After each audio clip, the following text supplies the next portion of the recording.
Amém? Então vamos ler Filipenses capítulo 3, do verso 13 ao verso 14. Filipenses capítulo 3, o 13 e o 14.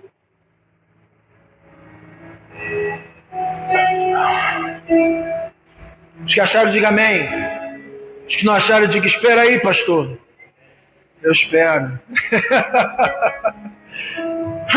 Abra sua Bíblia, abra seu celular, abra teu tablet, olha para o Data Show. Ele já reparou que hoje em dia não tem desculpa para a gente não ler Bíblia? Se a gente não lê porque a gente não quer, é simples. É mais bonito ser verdadeiro. Inclusive, abre um parênteses aqui bem rapidinho enquanto você abre aí. E aí, como é que está a leitura anual da Bíblia? Está tudo em dia? O meu papelzinho está aqui, ó. Eu vou marcando dia a dia, fazendo a minha leitura, dou uma marcada dia a dia, e assim nós vamos lendo durante todo o ano a palavra do nosso Senhor. E o que a gente vai fazer quando acabar? Começar de novo ano que vem. Conheçamos e prossigamos no pleno conhecimento de Deus. E vamos continuar conhecendo ao nosso Senhor. Espero que você esteja lendo a palavra. É tão curtinho os textos ali, ó, é muito fácil de ler.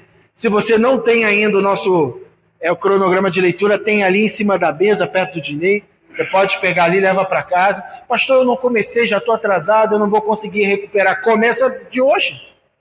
Começa de amanhã. Você vai esperar o quê? Um ano inteiro sem ler a Bíblia para começar a ler ano que vem? Mas que ideia é essa? Começa hoje. Não deu hoje, começa amanhã. Alguém não tem o papelzinho? Quem não tem? Quem não tem? Todo mundo tem papel? Ó, coisa boa. Não tem? Ô, Dinei, dá um papelzinho aqui para nós. Mais alguém? Esse é o momento. Ali, ó.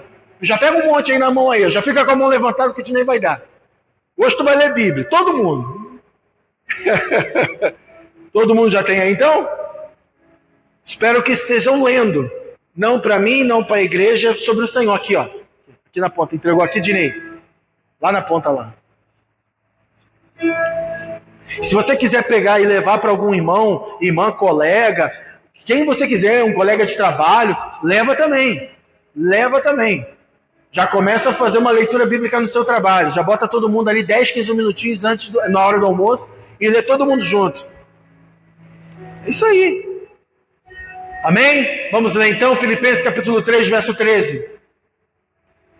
Não, irmãos, não a alcancei, mas concentro todos os meus esforços nisto, escondendo-me do passado e olhando para o que está adiante.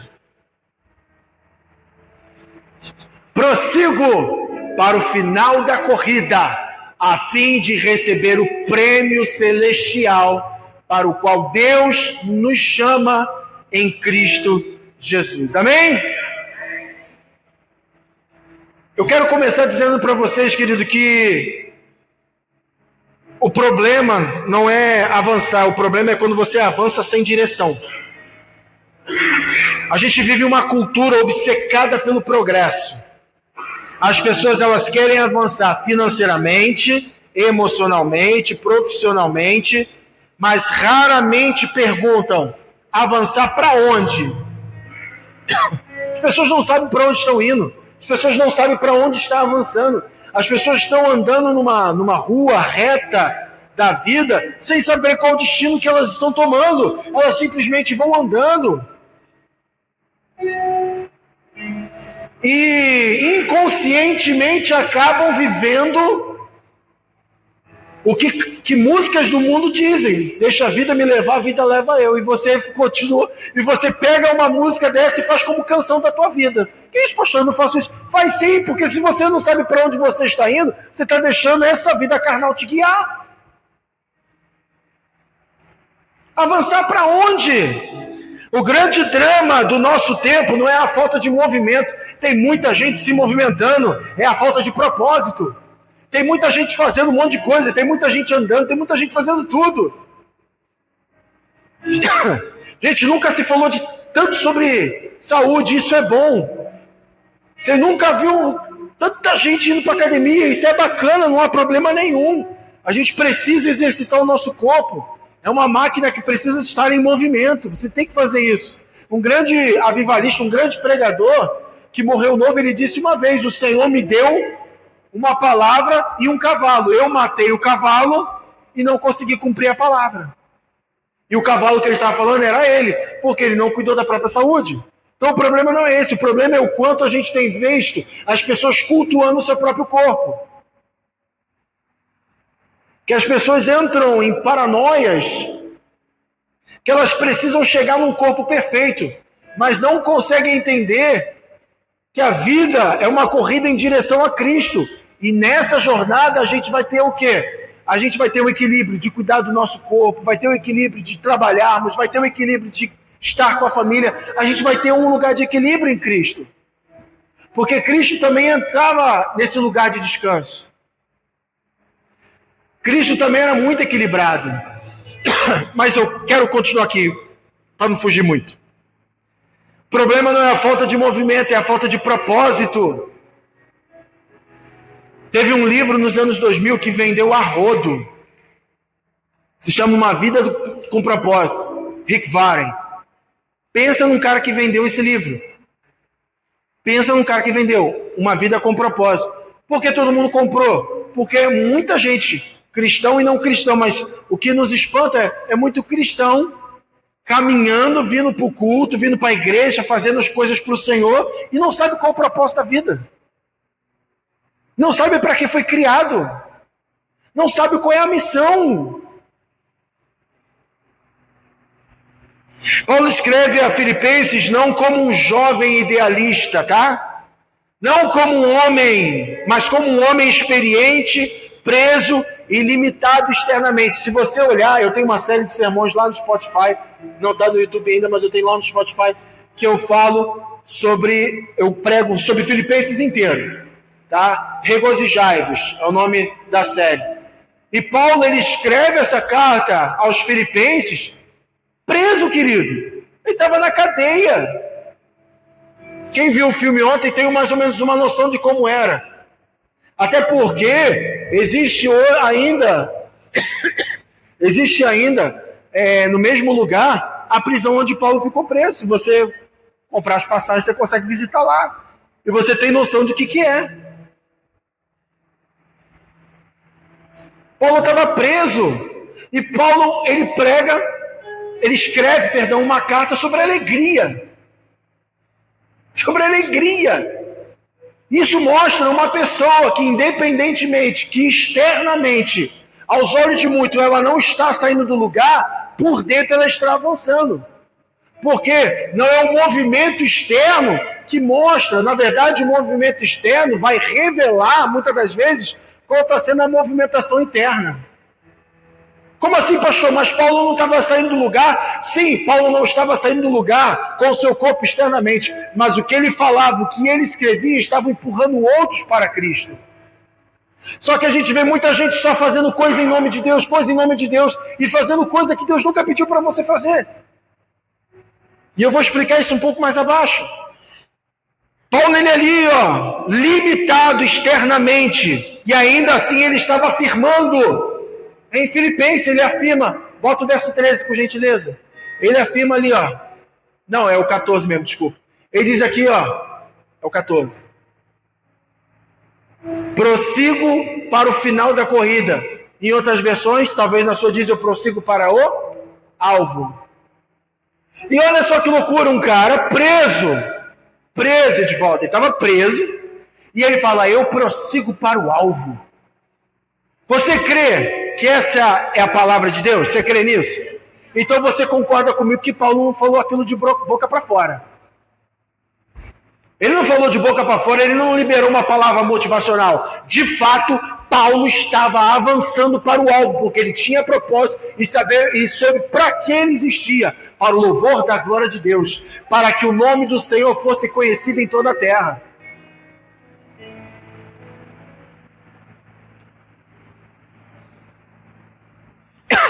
Paulo, ele diz, prossigo para o alvo. Querido, isso nos confronta e nos incomoda demais. É possível estar parado por fora e avançando por dentro. Da mesma forma, é possível você estar se movimentando por fora, mas estar totalmente parado por dentro. E quer dizer, você vir para a igreja não te faz um cristão. Não te faz um cristão. O que te faz um cristão é uma vida totalmente rendida ao altar do Senhor. Aí começa a fazer sentido você vir para esse lugar. Porque você não vem como espectador, ou você não se importa se o irmão do lado está querendo Deus ou não. Você quer. E você vem para se juntar com aqueles que querem. E você exclui o que não quer, não como uma brasa viva, você se aproxima e fala assim, ei, vamos esquentar? Vamos pegar fogo, meu irmão? Vamos amar Jesus também? Vamos queimar por ele também? Vamos sair do lugar?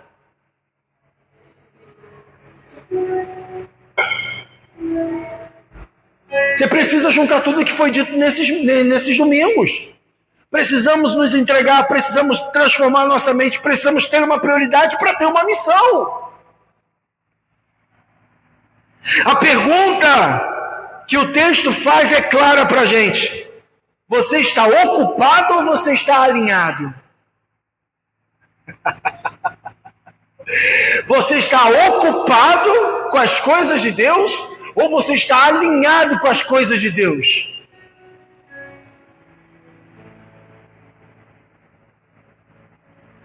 Quando você vê o verso 13, diz ali, ó, esquecendo-me das coisas que ficaram para trás. Isso aqui é muito interessante para você conseguir avançar. Isso aqui é muito importante para você conseguir avançar na tua missão. Paulo não está negando a história dele. Ele está se recusando a viver definido por ela. Vou repetir isso aqui, isso precisa fazer sentido, porque muita gente para por causa do passado que teve. E não avança em direção ao Senhor pela acusação que Satanás faz. Porque até onde eu sei, o meu Deus ele não acusa ninguém. Porque para isso já tem o Satanás. Para isso já tem o calça curta. Pelo menos é assim que a gente brincava no Rio de Janeiro. Né? Para isso a gente já tem o miserável. Para isso já tem ele. Aí a gente entra numa outra parte. Dois pesos que nos impedem de avançar. Pecados e fracassos não resolvidos. Às vezes temos um fracasso em qualquer área da vida. E o ser humano, pela sua natureza pecaminosa, é natural a gente em algum momento fracassar em algo, querido. E paramos às vezes nesse fracasso ou paramos naquele pecado. E sabe qual é o mais interessante? Há pessoas que não avançam. Há pessoas que não avançam porque vivem se punindo por erros que Cristo já perdoou. Assim, ó, de uma vez por todas, se você passa por isso, a gente acaba com isso agora em nome de Jesus. Romanos 8:1 deixa claro, e Paulo está proclamando isso para ele mesmo, e ele estende isso para a igreja, estende isso para nós. Ele diz, Romanos 8:1, ele diz o quê? Nenhuma condenação há para os que estão em Cristo Jesus. Não é estar com Cristo, ou não é ter Cristo, é estar em Cristo. Você precisa estar dentro de Cristo. Você precisa estar habitando em Cristo e Cristo habitando em você. Se isso está acontecendo, não há condenação na sua vida. Você não pode cometer o pecado de chegar e dizer para o Senhor ou para as pessoas, o que eu fiz é imperdoável. O que eu fiz não tem solução. Não seja prepotente, arrogante o suficiente para achar que Deus não é poderoso para fazer infinitamente mais do que pedimos, pensamos ou imaginamos. Então quem é você e quem sou eu para dizer que Deus não tem, ou Jesus não tem o poder de perdoar os nossos pecados? Então você quer dizer que o sangue de Cristo na cruz ele é limitado até um certo nível de pecado? Então se é limitado a um certo nível de pecado, quem é que salva você desse pecado imperdoável? Você está conseguindo, está fazendo sentido na sua cabeça? E quem é então? Porque se você diz que o que você fez, o fracasso que talvez aconteceu na sua vida, ou o pecado que no passado te prendeu, não é o pecado de hoje, é o pecado passado que te prendeu, que Jesus já te perdoou, mas ele perdoou porque você confessou e se arrependeu. Você tem que fazer o processo. Ah, eu pequei e Jesus me perdoa. Não entra nessa não. Você confessa, se arrepende. Aí logo Cristo perdoa. Entendeu como é que funciona? É assim. Aí esse processo já aconteceu na sua vida. Só que você ainda vive dizendo que o que você fez é imperdoável. Querido, você está perdendo tempo aqui. Vai ver o Luciano Huck. O que tu está fazendo aqui então? Se você muitas das vezes diz que teu Deus não é poderoso para fazer. Não, pastor, nunca disse isso. Quando você... Eu conheço gente que já chegou perto de mim. Não, pastor, o que eu fiz é imperdoável. Falei, cara, tu acabou de pecar, miserável. Vem aqui. Você está dizendo que o sangue de Cristo não é poderoso para libertar você da escravidão do pecado? Ou para cobrir multidões de erro na tua vida? Ah, não é isso. Então para com esse espírito de autocomiseração. Que você precisa falar isso para as pessoas chegarem perto de você e te amar mais. Isso é carência, isso é falta de Cristo na tua vida. Para com isso. Às vezes eu tenho até medo de perguntar a algumas pessoas se está tudo bem. Às vezes eu tenho medo, estou sendo honesto, querido. Eu tenho maior medo, às vezes, e aí, está tudo bem? Eu tenho maior medo de perguntar para a pessoa. Porque nunca está bem, cara. Tudo está ruim. Tudo está ruim. Gente, Paulo estava preso. E o homem me escreve assim, prossigo para o alvo. Ele escreve, regozijai-vos, repito, regozijai-vos. Lê Filipenses quando chegar em casa, é 4 capítulos, pelo amor de Deus, é ligeirinho, 4 capítulos. E ele fala na prisão, regozijai-vos, repito, regozijai-vos. Ele está enfatizando que a gente precisa regozijar de alegria em meio a tudo que estamos vivendo.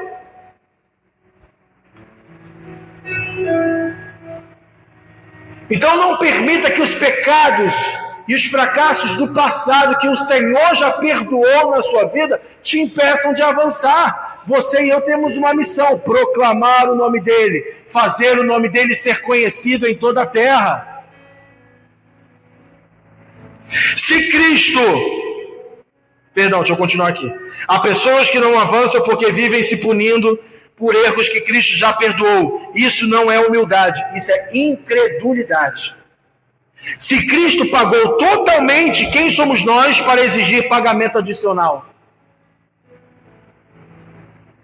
Aí a gente para em outra coisa também. Se você já conseguiu se libertar da autocomiseração, tá? Se você já conseguiu se libertar da incredulidade e crer que o Senhor, Ele te perdoou dos seus pecados, porque você confessou e se arrependeu dos seus fracassos, que também você já passou em alguns na sua vida, pode vir uma outra parte que pode te parar nessa jornada. E qual é a outra parte que te pode parar na jornada? Suas conquistas e glórias passadas. Aquilo que você conquistou, as vitórias que você conquistou, isso pode te fazer parar também. Olha aqui, isso é muito legal. Outros estão presos ao passado bom, não é o passado ruim. Vivem dessa nostalgia. Nostalgia. Às vezes ser carioca, a gente chia demais, atrapalha às vezes. Atrapalha. A chiadeira às vezes atrapalha na fonética ali. Então aqui, ó. Vivem da nostalgia espiritual. É muito essa numa palavra só. Nostalgia espiritual. Mas o passado, quando idolatrado, se torna inimigo do presente. Nossa, aquela época que a gente viveu foi muito bom. Você dá oportunidade para a pessoa, ela conta o mesmo testemunho de 30 anos atrás. Deus não fez mais nada na vida dela. Mais nada. Não é possível. Que Jesus desatualizado? Não é possível. Não, aquela época foi maravilhosa. Querido, eu vivi intensamente os anos 2000. Houve um movimento muito forte em Minas Gerais que se estendeu para o Rio de Janeiro e para algumas partes do país, que a gente chamava do movimento dos adoradores extravagantes. E foi uma loucurada que a gente viu. Assim, ó, eu vi muita coisa doida. Eu vivi muita coisa doida. Eu falei em línguas num ambiente desse, uma loucurada. Assim, vocês não têm nem noção, vocês não têm nem ideia. Mas se eu viver preso nos anos 2000, naquilo que eu vivenciei, naquilo que eu vi, naquilo que eu experimentei, eu estou dizendo que o meu Deus não é poderoso para fazer muito mais na minha vida. Então, as suas glórias passadas, as suas vitórias passadas também podem fazer você parar. Avance, avance, avance. Isaías 43, 18 e 19 diz assim, não vos lembreis das coisas passadas, eis que faço coisa nova.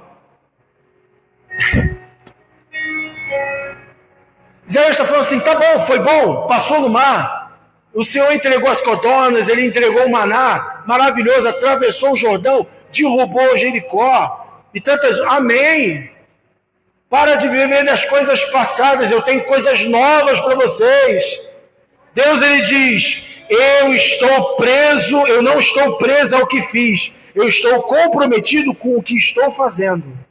Vou repetir isso aqui, Deus, Ele está dizendo, eu não estou preso ao que fiz, eu estou comprometido com o que eu estou fazendo.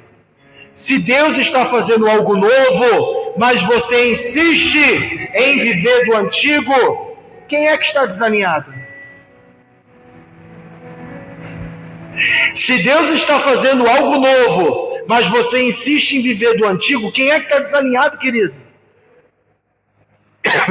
Quer ver uma coisa muito doida? Eu vou te dar um exemplo bíblico, tá? Olha que doideza aqui. Deus vira para Abraão e fala assim, Abraão, vou te dar um filho. E esse filho, meu irmão, a tua descendência, não vai dar para contar com a areia do mar, com as estrelas do céu. O cientista diz que tem mais estrela no céu do que areia no mar. Só para você ter uma ideia. Tu imagina, querido, tu imagina. Tu está um belo dia andando pelas ruas de Cambé e Deus, Ele vem e fala contigo, a tua descendência não vai dar para contar. Eu acho que foi uma experiência assim absurda que Abraão teve. Beleza. Aí você já sabe a história, porque eu espero que você esteja lendo a Bíblia. Aí Abraão vai lá e Isaac nasce. Isaac nasce. Beleza. Aí passa um tempo, Deus fala assim, Abraão, pega o guri que eu quero que você sacrifique ele para mim. Sabe o que eu acho lindo aqui? Por isso que Abraão é o pai da fé, e ele está na galeria dos heróis da fé. Ele foi com convicção para o monte para sacrificar, sabendo que ele e o rapaz voltariam. Ele não se prendeu à promessa, ele não se prendeu à vitória ou à glória de ter tido um filho, mesmo na velhice. Deus mandou, ele foi lá e fez, porque ele entendeu que Deus sempre faz coisas novas. E ele pega o guri e leva. E se você pensa que Isaac era adolescentezinho, criança, eu conversava, a Sofia me perguntou isso ontem e eu expliquei para ela, tá? Isaac, ele tinha em torno ali de 25 a 27 anos, tá? Mas diz que era menino, então o hebreu era considerado homem a partir dos 30. Por isso que Jesus aparece aos 30. Por isso que Jesus não aparece antes dos 30. Então era contado como homem depois dos 30. Por isso que falava 5.000 homens, fora crianças e as mulheres. 600.000 homens saíram do Egito, mas a contagem média era 2 milhões de pessoas, porque ainda tinha os meninos abaixo de 30, tinha a gurizada, tinha as mulheres. Então Isaac tinha em torno de 25 a 27 anos. E ele vai ali, eu vou ali fazer com o menino. Ele não tinha 5, 6, 7 anos não, querido. 5, 6, 7 anos não teria o entendimento, do 8, 9, 10 anos de entendimento de ficar quietinho, todo amarradinho em cima do negócio, não, galinha na pipa mesmo. E ela claro. Pega o teu guri, fala que amarra ele que tu vai enfiar a faca nele. Aqui, vai dar linha na pipa, rapaz. Capaz que vai ficar. Você está entendendo comigo ou não? Acho que não, mas amém. Vou continuar. Se Deus está fazendo algo novo, mas você insiste em viver o antigo, quem é que está desalinhado? Ele diz assim, eu prossigo para o alvo. Paulo usa essa linguagem, sabe o quê? É uma linguagem atlética, uma linguagem praticamente do esporte. Não é um avanço acidental, é uma decisão consciente. Paulo, ele é intencional. avançar vai exigir 3 realinhamentos na nossa vida. Primeiro, uma direção clara. Diga comigo, direção clara. Não basta só correr, querido. É preciso saber o alvo. Tem muita exaustão espiritual hoje em dia. Muita gente que só vai correndo sem direção, sem a direção divina. Por isso que está exausto dentro da igreja. Está correndo sem direção, não sabe para onde está indo, não sabe o que está fazendo. Por isso que a gente vê um monte de gente, pastores, então exaustos. Primeiro, a gente tem que ter uma direção clara. Segundo, perseverança disciplinada. Diga comigo, perseverança disciplinada. O autor de Hebreus, no capítulo 12, no verso 1, ele diz para a gente: desembaraçar-se de todo o peso. Olha aqui, nem todo peso é pecado. Alguns são distrações.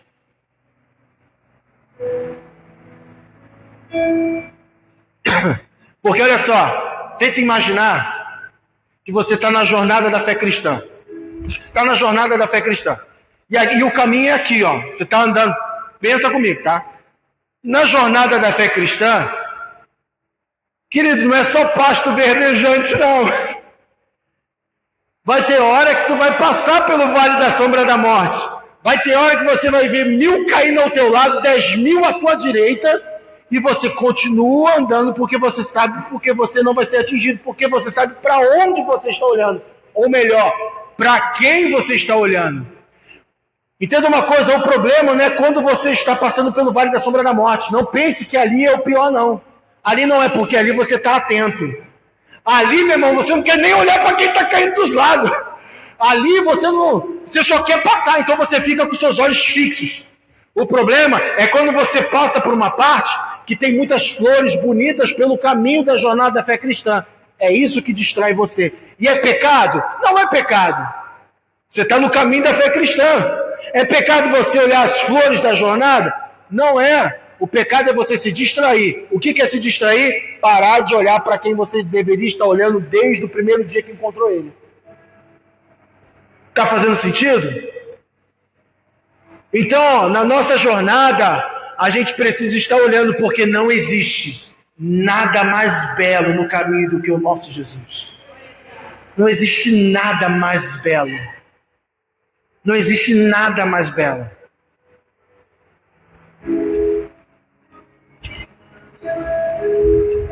Tem uma canção dos Bravos que diz, né? Não há nada mais belo para olhar. Não existe nada mais belo para olhar do que o nosso Senhor. Não há nada. Então o problema é as distrações. O que tem te distraído. Por quê? O pecado você já está até ligado, você está esperto. O problema são as distrações. Ei, grave isso aqui, Hoje não é mais sobre o que é proibido. Não é mais sobre o que é proibido. Você sabe o que é proibido. Hoje é você ficar atento com aquilo que é permitido. O Senhor condena o uso do celular? Não. Mas o celular nos distrai. O Senhor, ele condena a televisão? Não. É o que nos distrai. Se ela está nos distraindo, tirando o nosso tempo que precisamos estar com ele. Você está entendendo onde eu quero chegar? Às vezes a sua distração pode ser, às vezes, a tua própria família. E, pastor, agora você viajou. Sim, querido, Jesus ele é muito ciumento. Ele quer ser o primeiro em tudo na sua vida. Ele quer que você ame a sua esposa, que você ame os seus filhos. Mas que você não coloque nenhum deles em primeiro lugar. Porque se eles se tornarem distrações, ele também tira. Ele também tira.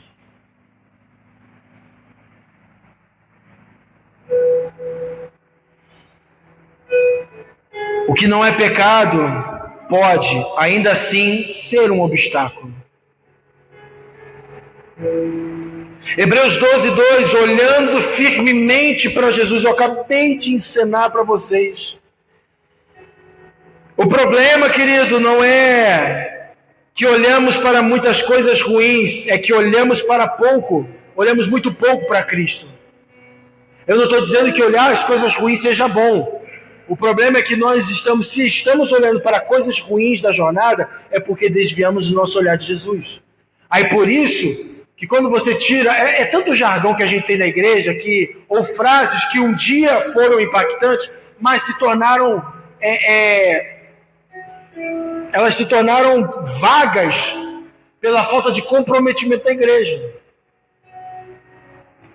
Por exemplo, tem um que diz assim, não diga para Deus o tamanho do seu problema, diga para o seu problema o tamanho do seu Deus, não é assim? Quem já ouviu essa frase? Muita gente já vendeu essa camisa assim, de uma galera, e não há problema nenhum nisso. Só que aí você pega uma frase dessa, que em algum momento ela foi poderosa, ela se tornou pequena com o tempo. Sabe por quê? Porque você esqueceu dela, e você continua olhando para o seu problema, e ele se torna gigante. Porque você não está olhando para o seu amado, você não está olhando para o nosso Jesus. Porque se você estiver olhando para o Jesus, o problema você tem convicção que é passageiro. Você só olha para ele e fala assim, se eu tenho que passar, se o Senhor está me ensinando, passarei. Mas os meus olhos não serão desviados daquele que me salvou, daquele que me libertou, daquele que me tirou do império das trevas e me trouxe para o reino do Filho do seu amor. Não adianta. Você ouviu sobre entrega, sobre a transformação da mente, sobre a prioridade, está ouvindo sobre missão, se você não estiver olhando para Ele. Não adiantou de nada os 4 sermões se você não estiver olhando para Ele. Você não vence o pecado olhando para o pecado, você vence o pecado olhando para Cristo. Para Cristo. Um monte de gente vai virar para você, os coaches vão virar e falar assim, olha para o seu problema e diga para ele. Que dizer problema? Eu só vou dizer, olhar para o meu problema e falar, você sabe quem é meu Deus? Ah, pastor, é que você não sabe o que eu estou passando e tu sabe o que eu estou passando?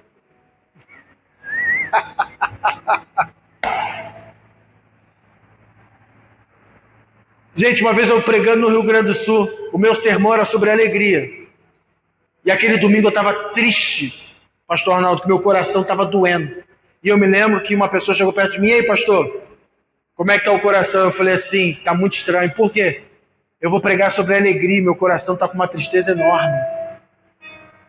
Então você foi hipócrita? Não, de maneira nenhuma. Independente de como esteja meu coração, a palavra precisa ser intacta na minha vida e para aqueles que estão ouvindo. Acabou. Quantas vezes eu já preguei com o coração dilacerado. Mas o meu Jesus é muito maior do que qualquer coisa que eu possa passar ou que eu já passei. Ponto final. Você tem que olhar para Davi. Gente, não falta exemplo na Bíblia para a gente seguir. Todo mundo fica desesperado por 40 dias. Você está doido, você viu o tamanho do homem? O bicho é grande lá, ó. Não dá para não. Ô Leônidas, não dá não, Leônidas. Nós somos 300. Vocês não veem nessas coisas não, só eu. Não, Leônidas, não entra não que não dá. E você vê, cara, um exército inteiro.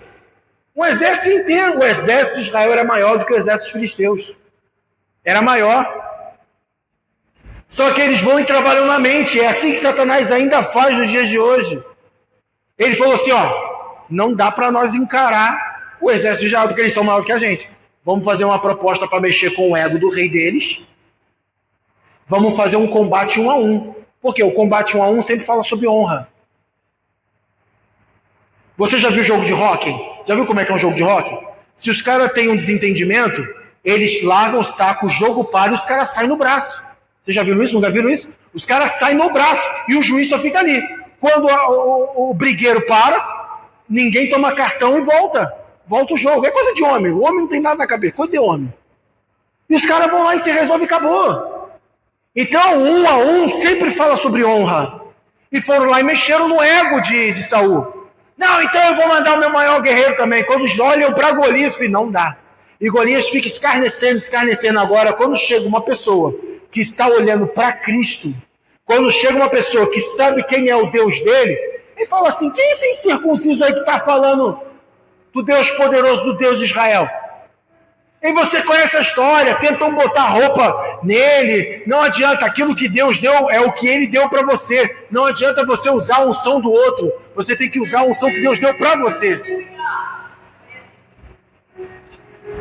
Que é nessa unção que o Senhor vai se manifestar na tua vida, não é na unção dos outros. E Davi parte para cima dele, meu irmão. Davi parte para cima dele. Parte para cima dele. E sabe qual é mais bacana? A pedrada foi para derrubar. Mas o que matou Golias foi a espada que Davi pegou e cortou a cabeça dele. Sabe o que você e eu temos que fazer? Quando os gigantes se levantam contra nós para atrapalharmos, avançarmos na nossa missão, nós precisamos sim falar assim, ó, eu estou olhando para o Senhor. Quem é você para dizer algo para mim e para o meu Deus? E quando você derrubar esse gigante, você precisa cortar a cabeça dele. Esse cortar a cabeça, você fala assim, ó, chega de uma vez por todas, Satanás não vai atacar mais na minha mente. Porque Satanás sabe que não dá para lutar contra você, porque é Deus que está contigo, porque Satanás sabe quem Deus é. O problema é que você que não sabe quem Deus é. Mas Satanás sabe quem Deus é. Ele sabe tanto quem Deus é, que ele não quis tirar Deus do trono. O texto diz que ele queria fazer um trono acima do trono de Deus. Então Satanás sabe quem Deus é. O problema é que você que não sabe às vezes quem Deus é. Então Satanás sabe que não dá contra você. O que ele vai fazer? Atacar tua mente. Como é que Davi venceu? Não foi com pedrada, querido. A vitória ela foi garantida não na pedrada ou na espada. Foi quando ele entendeu para quem ele deveria olhar, que era Cristo. Aí quando Davi desvia o olhar de Cristo, aí a história muda. Aí ele mata novamente, só que ele não mata em honra ao Senhor. Ele mata para o quê? Massagear ele mesmo. Quando ele mata a esposa de... quem? Urias. Quando isso aconteceu? Quando ele desviou o olhar dele do Senhor. Quando o seu olhar está no Senhor, você mata quem precisa ser morto. Quem é? Principados e potestades. Agora, quando o seu olhar é desviado do Senhor, aí você deixa de destronar ou matar quem precisa matar e você mata pessoas. Forte isso, cara. Onde está o seu olhar? Para quem você está olhando? Para onde você está olhando? Estou indo para o fim.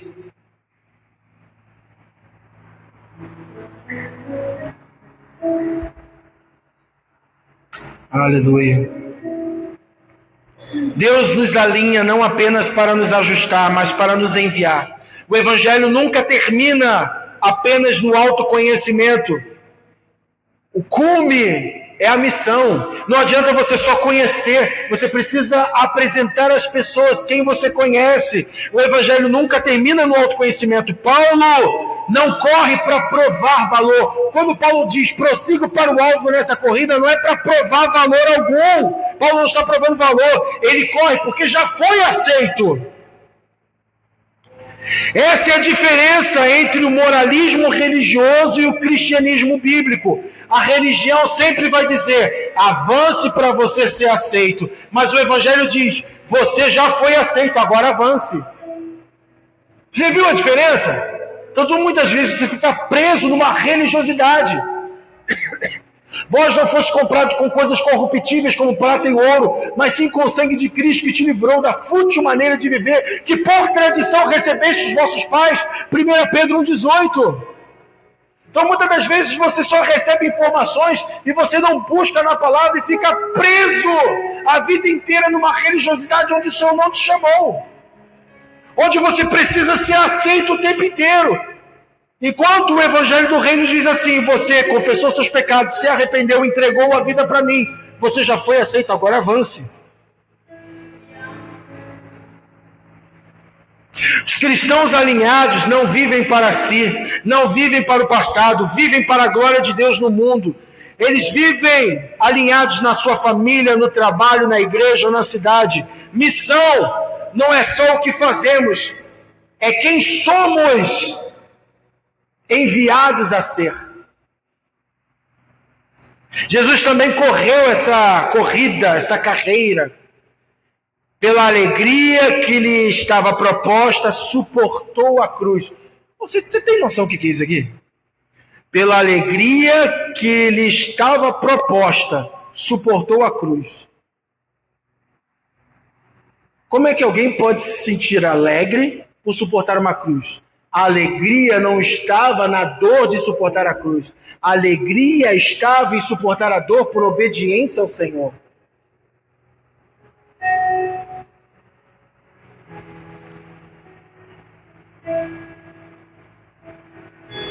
Ele avançou quando foi incompreendido, quando foi traído, quando foi abandonado. Por quê? Porque ele olhava além da cruz.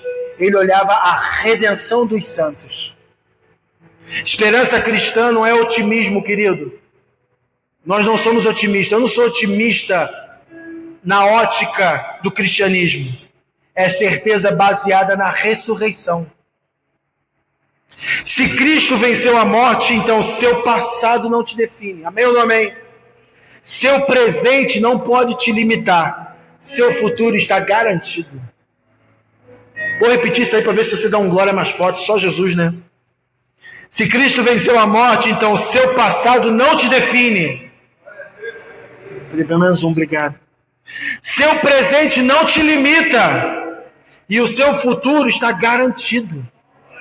Está seguro. Começar um novo tempo não é virar a página do calendário. É realinhar o coração com o propósito o propósito com o eterno Deus. Hoje Deus está te chamando apenas para ajustar hábitos. Não é só para ajustar o hábito na tua vida, mas para avançar com o propósito de Deus. O que preciso deixar para trás? Essa é a pergunta que você tem que fazer. Onde preciso realinhar o meu foco? Essa é a pergunta que você tem que fazer. Para onde Deus está me enviando nesse novo tempo? É isso que você tem que entender. Quem está alinhado com Deus avança sem olhar para trás.